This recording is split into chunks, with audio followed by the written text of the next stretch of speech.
देखिए स्टूडेंट्स, अब मैं आपको क्वेश्चन नंबर 12 करवाने जा रहा हूँ। क्वेश्चन नंबर 12 में कह रहा है कि from the top of 7 metre building, 7 metre ऊंची बिल्डिंग से the angle of elevation of top of the cable tower, cable tower के टॉप का जो एंगल ऑफ एलिवेशन है वो 60 डिग्री है, और एंगल ऑफ डिप्रेशन जो है उसके फुट का, किसके फुट का, केबल टावर के फुट का 45 डिग्री है। तो determine the height of the tower, tower की हाइट निकालनी है। चलिए अब इस क्वेश्चन को सॉल्व करते हैं हम लोग। अब मैं आपको देखिए, मैं ये आपका बिल्डिंग हो गया और ये आपका टावर हो गया। तो यहाँ पे ये ऐसे बनेगा, ये हो गया ए बी, ये हो गया ये सी, ये डी हो गया, इसे इससे मिलाना पड़ेगा आपको। अब क्वेश्चन में बोल रहा है कि जो angle of elevation of top of the cable tower is 60 degree. जो केबल टावर था उसका एंगल ऑफ एलिवेशन 60 डिग्री था, और angle of depression of its foot, उसके फुट का जो एंगल ऑफ डिप्रेशन था, एंगल ऑफ डिप्रेशन उसके फुट का जो था 45 डिग्री था। ये जो है एंगल ऑफ डिप्रेशन 45 डिग्री है। ये 7 मीटर दिया हुआ है। तो बेटा जब ये 7 मीटर है तो सी डी ये हो गया ई, कर लेते हैं यहाँ पे हम लोग, ये भी 7 मीटर हो जाएगा। इसे मान लेते हैं हम लोग एच। यहाँ से यहाँ की हाइट एच हो गई, यहाँ से यहाँ की हाइट 7 हो गई, तो जो पूरी हाइट होगी वो हो जाएगी एच प्लस 7। इसे हम लोगों ने मान लिया क्या है, ये एक्स। तो ये भी क्या हो जाएगा यहाँ से यहाँ तक एक्स। अब हम लोग लिखते हैं क्वेश्चन में, ए बी इज अ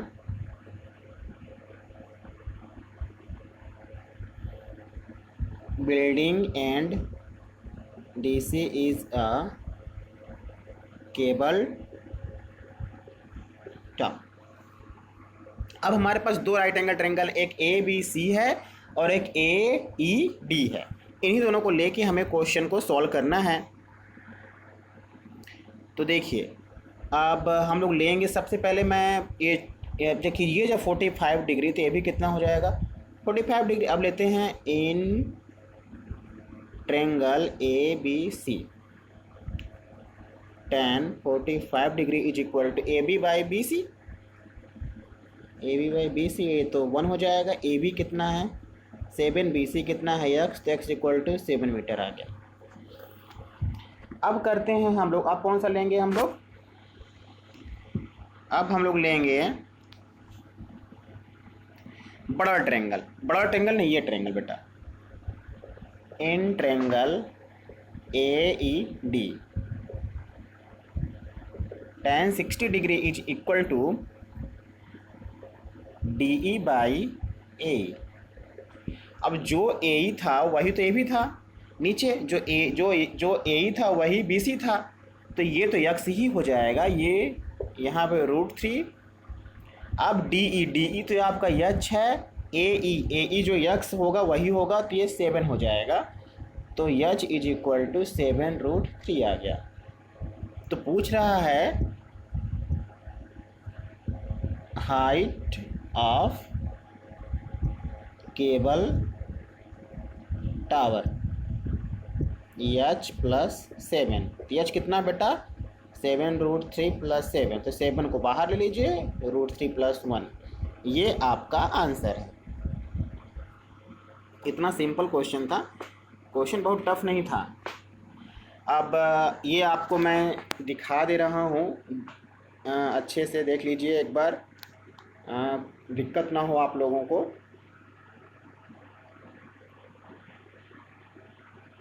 और फिर उसके बाद मैं आपको एक और क्वेश्चन अभी तुरंत बता देता हूँ।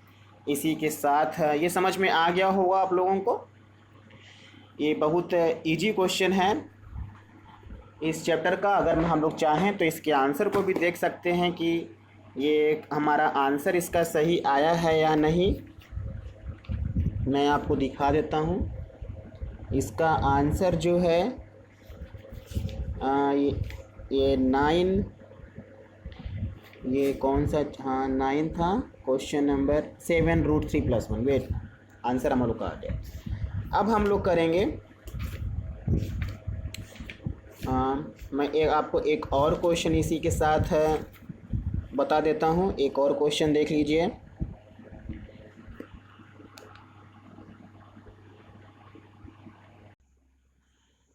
देखिए, मैं आपको क्वेश्चन नंबर अब यहाँ पे 9 बताने जा रहा हूँ। क्वेश्चन नंबर 9 में लिखा है आप लोग के पास बुक होगा, मैंने आपको भेजा भी है, आप उसमें देख लीजिएगा। The angle of elevation of top of the building from the foot of the tower.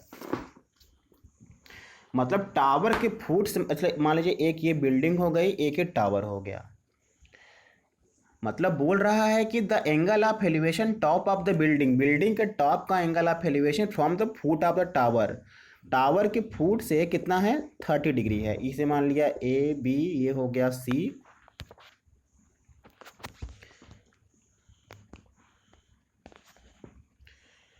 ये हो गया सी, और ये हो गया डी। इसे अब मैंने यहाँ से मिला दिया, ये ऐसे ज्वाइन कर दिया। अब आगे, या इसे ज्वाइन ना करिए अभी फिलहाल।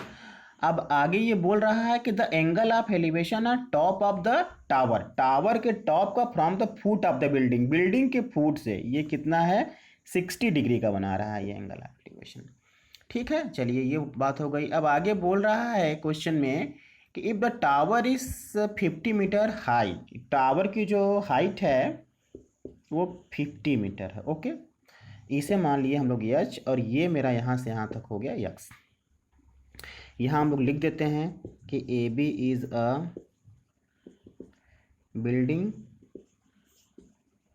And C D is a tower.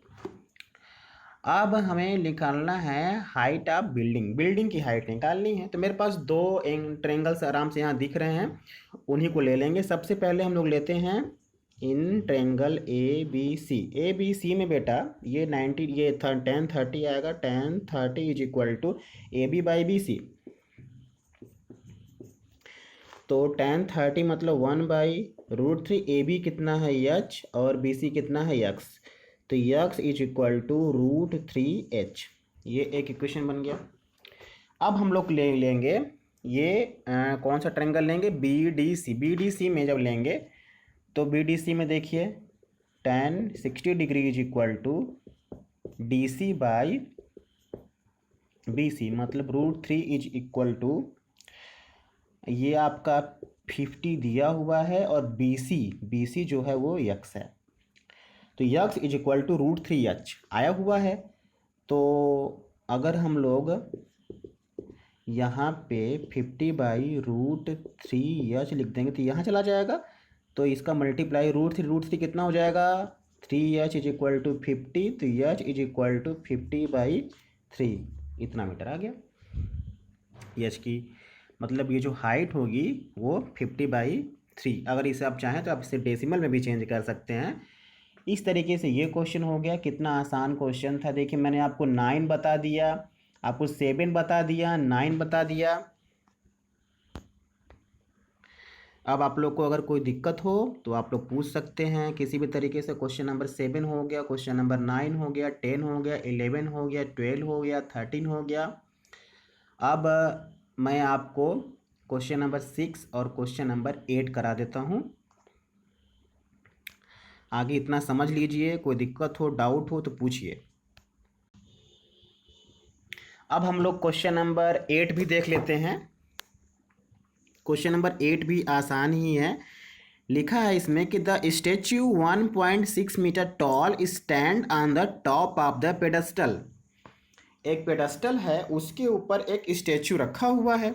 ठीक है, चलिए आगे बोला from the point on the ground the angle of elevation of top of the statue is 60 degree. Top of the statue मतलब आप एक चीज़, यहाँ मैं देखिए फिगर बनाऊंगा तब आपको समझ में आएगा। जैसे कोई एक स्टैच्यू हो गया, ये यहाँ ऐसे रखा हुआ है पेडेस्टल पे, और यहाँ पे ये लाइन ऐसे गई। तो इसके टॉप का जो एंगल ऑफ एलिवेशन है वो 60 डिग्री है। अब आगे क्वेश्चन में बोला है कि from the same point the angle of elevation of top of the pedestal, ये पेडस्टल का जो टॉप है ये, इसका जो एंगल ऑफ एलिवेशन है वो 45 डिग्री है। अब बोल रहा है कि अब जो पेडस्ट जो ये जो ये रखा हुआ है यहाँ पे स्टेच्यू, वो 1.6 मीटर है। अब तो इसे हम लोग क्या कर लेते हैं, यच हो जाता है ये मेरा, ये हो जाएगा ए, ये बी, ये सी और ये डी। यहाँ लिख लेंगे कि A B is a statue and B C is a pedestal. Okay, अब हम लोग लेंगे सबसे पहले in triangle A B D में, ए बी डी में तो ये बड़ा वाला ये एंगल हो जाएगा मेरा। तो जब ये बड़ा वाला जब एंगल हो जाएगा, जब बड़ा वाला एंगल हो जाएगा मेरा, तो यहाँ लेंगे tan 60 डिग्री। tan 60 डिग्री तो ये पूरा ऐड होगा ना बेटा, तो ए सी बाई डी सी, tan 60 √3, ए सी कितना हो जाएगा पूरा के पूरा, यच में 1.6 क्या हो जाएगा, ऐड हो जाएगा। देखिए ऐड होगा नहीं, ये यच है, ये 1.6, दोनों ऐड हो जाएगा। नीचे क्या लिखेंगे, इसे हम लोग यहाँ से यहाँ तक ले लेते हैं यक्स, तो ये मेरा यहाँ पे यक्स हो गया। तो √3x is equal to H plus 1.6, ये आ गया। अब लेते हैं छोटा वाला, in triangle B C D, देखिए बी सी डी में tan 45, हमें इसे पहले लेना चाहिए था लेकिन मैंने बाद में ले लिया, तो कोई दिक्कत नहीं है उससे। यहाँ पे 1 आ जाएगा, यच बाई यक्स, तो यक्स और यच आपस में इक्वल होंगे। इसे आप इक्वेशन फर्स्ट ले लीजिए, लिखिए फ्रॉम इक्वेशन फर्स्ट। अब यहाँ से करिए सॉल्व। अब हमें देखिए निकालना क्या है, उसमें पूछ रहा था कि हाइट ऑफ द पेडस्टल, मतलब ये पूछ रहा है, यच पूछ रहा है, तो यक्स की जगह पे हम यच रख देंगे। √3h is equal to H plus 1.6, यह चला जाएगा इस साइड, तो √3h माइनस यच 1.6, तो √3 माइनस 1 कॉमन हो जाएगा, यच बाहर निकल जाएगा, 1.6 बचेगा, तो H is equal to 1.6 by √3 minus 1, ये आपका आंसर हो गया। इसे हम लोग रेशनलाइज कर लेते हैं। तो जब रेशनलाइज करेंगे तो √3 माइनस 1 का प्लस 1 का मल्टीप्लाई नीचे, √3 प्लस 1 का मल्टीप्लाई ऊपर। जब इनका मल्टीप्लाई कर लेंगे तो देखिए मैं आपको यहाँ पे करके दिखा दे रहा हूँ इसका सॉल्यूशन। तो ये 1.6 ऊपर आएगा और ब्रैकेट में रहेगा √3 प्लस 1, और नीचे क्या रहेगा, देखिए √3 माइनस 1, √3 प्लस 1, तो √3 का मतलब a square minus b square, तो √3 का स्क्वायर करेंगे तो 3 आ जाएगा, और 1 का स्क्वायर करेंगे तो 1 आएगा। 3 माइनस 1 कितना हो जाएगा, 2, और 2 से ये कैंसिल हो जाएगा 0.8, तो 0.8 जो हो जाएगा, ये 2 जो आएगा ना, ये 2 से ये कैंसिल हो जाएगा, 0.8 √3 प्लस 1 इतना मीटर, यही आपका आंसर है। इसे मैं अच्छे से लिख देता हूँ क्योंकि आपको समझ में आ जाए, यही हाइट है, यही आपका आंसर है। ये आपका हो गया क्वेश्चन नंबर 8। कहीं भी आपको कोई भी डाउट है आप क्लियर कर लीजिएगा, कोई दिक्कत हो बताइएगा, मैं हमेशा बताने के लिए हूँ। क्वेश्चन नंबर 7 हो गया, 8 हो गया, 9 हो गया, 10 हो गया, 11 हो गया, 12 हो गया, 13 हो गया। मैंने आपको आज इतने क्वेश्चंस बता दिए। अब आप आराम से समझिए, करिए, जहाँ भी दिक्कत है पूछिए, मैं आपको सब बताने के लिए रेडी हूँ।